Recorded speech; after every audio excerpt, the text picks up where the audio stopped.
السلام علیکم پیارے ویورز، امید کرتا ہوں کہ آپ سب ٹھیک ہوں گے۔ آپ دیکھ رہے ہیں ہمارا چینل دا نالج۔ روزی کا حصول انسان کی فطری ضرورت ہے۔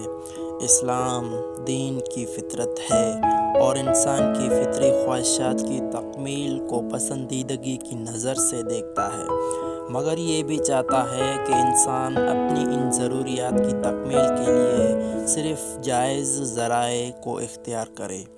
کسب حلال کا مفہوم بھی یہی ہے کہ انسان اپنی روزی جائز ذرائع سے حاصل کرے۔ کسب کی لفظی معنی کمانا ہے، اس کے علاوہ اس کی معنی میں تلاش اور طلب رزق کا مفہوم بھی شامل ہے۔ حلال کا لفظ حرام کے مقابلے میں استعمال ہوتا ہے، یعنی روزی کمانے کے ایسے طریقے جنہیں دین اسلام جائز قرار دیتا ہے۔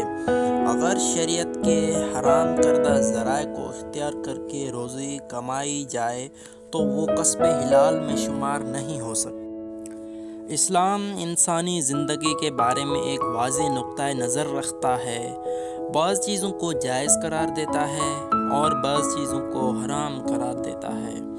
حرام کے ارتکاب کے نتیجے میں انسان کے بہت سے نیک اعمال بھی ضائع ہو جاتے ہیں۔ ایک حدیث میں حضور اکرم صلی اللہ علیہ وآلہ وسلم نے ارشاد فرمایا ہے کہ جس شخص کے لباس اور غذا میں حرام شامل ہو وہ اللہ تعالیٰ کو جتنا چاہے پکارے، اس کی دعا قبول نہیں ہوگی۔